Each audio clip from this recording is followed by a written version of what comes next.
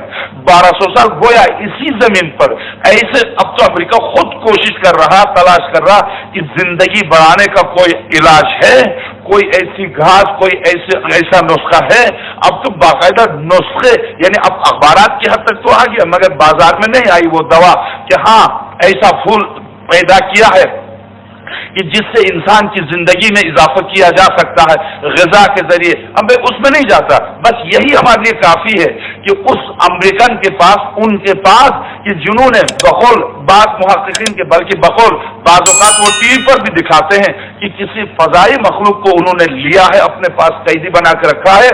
اس کے بارے میں اختلاف ہے کہ ہم نہیں جانتے اس کے سلسلے میں، چونکہ پوری تفصیلات نہیں ہے تو خواہ پریشان کرنا درست نہیں ہے، چونکہ کیلیفورنیا سے نزدیک جو اس سے متصل فینکس جو شہر ہے، اس میں جو ایک آدمی جو صحرا میں ان کو ملا تھا، اس کو رکھا ہے باقاعدہ حفاظت کے ساتھ، اس پر چھری چلاتے ہیں تو وہ نہیں کٹتا، اس پر آلات چلاتے ہو تو وہ نہیں کٹتا۔ ابھی تک اس کے بارے میں وہ تحقیق کر رہے ہیں کہ وہ ہے کیا، وہ کہاں سے، چونکہ فینکس کے قریب وہ جگہ ہے جہاں پر آسمان سے بہت بڑا پتھر گرا تھا، اور آج تک پوری دنیا اس جگہ کو دیکھنے کے لیے جاتی ہے، جو تقریباً 100 یا 200 گز نیچے زمین کے نیچے، اور اس کو باقاعدہ دیکھنے کا مقام بنایا ہے، اور دنیا جاتی ہے اس مقام پر انسانی شکل و صورت کے ساتھ، بقول ان کے کہ یہ فضائی اور کسی سیارے کا انسان ہے جو آ کے رہ گیا ہے۔ اور کہتے کسی سائنسدان نے ہو سکتا ہے اس کو بنایا ہو، اگر کسی سائنسدان نے ہم اس میں نہیں جاتے، مگر اتنی سی بات عرض کریں کہ حضرت حجت کے علامات ظہور میں سے ایک علامت یہ کہ سیاروں کی، دوسرے سیاروں کی مخلوق آئے گی، ان کی آمد و رفت شروع ہو جائے گی۔ تو بنا پر اس روایت کی میں عرض کروں کہ یہ روایت بھی پائے تکمیل تک پہنچ چکی ہے، اور اب ہم کل ہماری گفتگو علامات ظہور پر، اور پرسوں جو ہماری گفتگو ہوگی وہ رجعت پر، وہ خالصتاً رجعت پر، چونکہ اس موضوع کا تعلق بھی میرے اسی موضوع سے، یہ ہمارے کل کے اور پرسوں کے، اور پرسوں کی جو گفتگو ہوگی، کل کی گفتگو ظاہر ہے میں نے عرض کیا کہ اصل میں ہم نے یہ تو بتا دیا کہ حضرت حجت 99% ہمیں پتہ چل گیا کہ حضرت کی اس وقت رہائش کہاں ہے، باقاعدہ حکومت ہے، اور باقاعدہ ہر جمعے کو اعلان ہوتا ہے تیار ہو جاؤ، ہر مہینے کے درمیانی جمعے کو اعلان ہوتا ہے تیار ہو جاؤ۔ ایک بات جو مجھ سے رہ گئی تھی وہ یہ کہ جب جمعے کا وقت آیا، نماز جمعہ کے لیے اعلان ہوا، تو ایک مرتبہ تکبیر کی آوازیں بلند ہو گئی، تو یہ کیسے میں گھبرا گیا۔ میں نے کہا سید شمس الدین محمد سے، آغا یہ کیا ہو رہا؟ تو کہا ظہور کی تیاری ہو رہی ہے، حضرت حجت کے ظہور کی تیاری ہو رہی ہے۔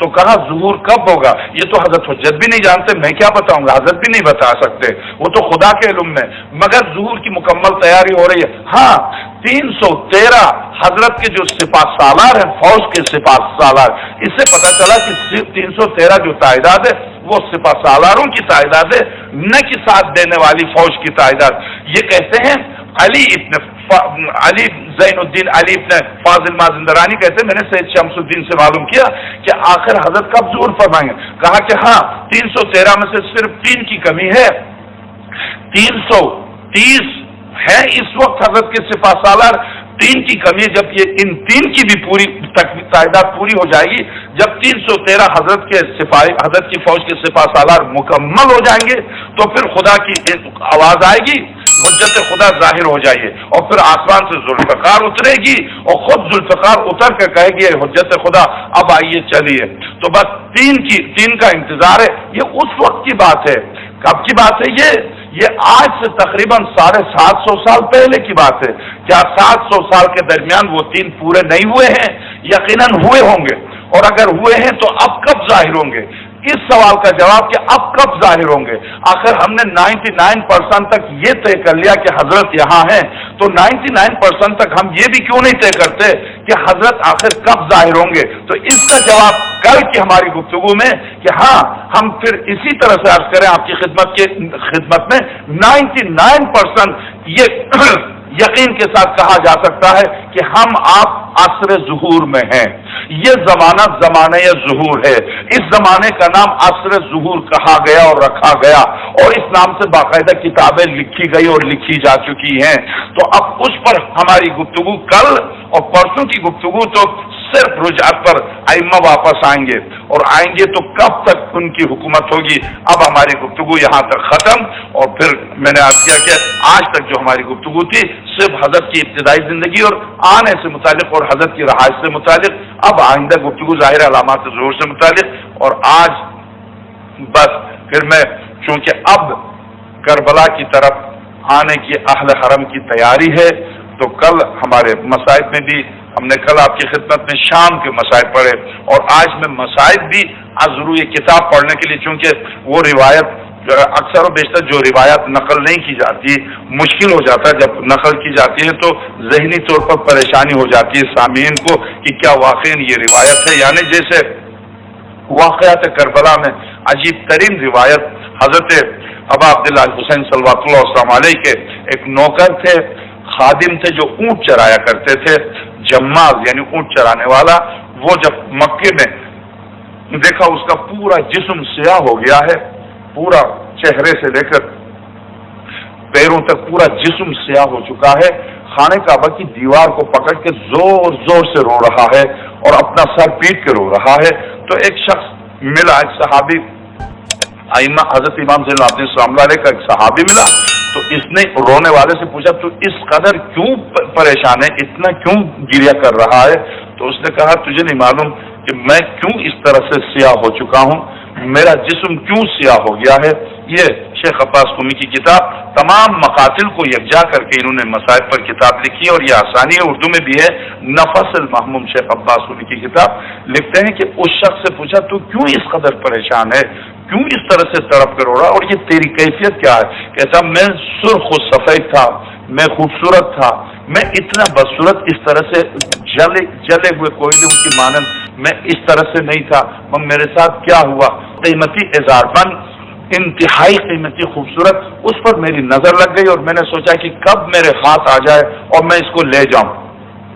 میں نے کوشش کی کہ کسی طرح سے میرا ہاتھ آئے, اور یہ حضرت شہار بانو کے حوالے سے حضرت سید الشہداء تک ملی تھی, انتہائی خوبصورت اظہار بند جسے انسان باندھتا ہے.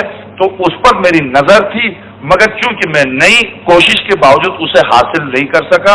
جب کربلا پہنچے اور جو ہوا, جو کربلا میں واقع پیش آیا وہ آیا, اور جب کربلا سے ہم پلٹ کے دوبارہ جا رہے تھے کوفے کی طرف, تو کہتا ہے راستے میں جا کے مجھے وہ اظہار بند یاد آئی.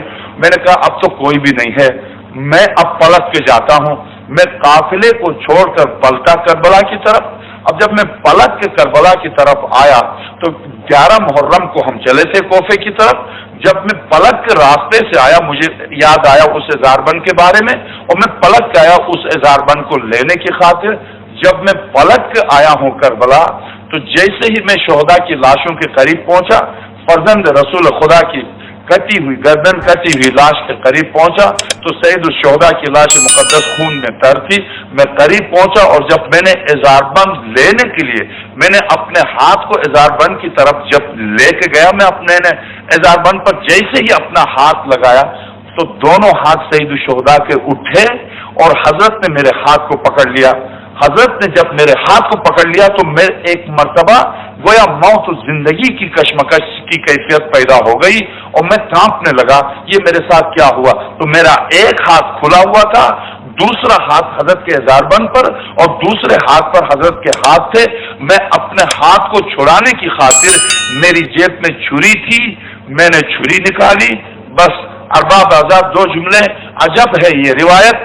میں نے چھری نکالی, اور چھری نکال کر سید الشہداء کے دست مبارک پر میں چھری رکھنا چاہتا تھا انگلیوں کو کاٹنے کی خاطر. میں نے سینے اقدس پر پیر رکھا, اور میں نے اپنے جب ہاتھ کو کھینچا تو ایسے میں نے دیکھا فرات کی طرف سے 4 سوار آئے. جب فرات کی طرف سے 4 سوار آئے تو اب میری گھبراہٹ کی انتہا نہ رہی. میں نے چھری سے زور سے چھری سے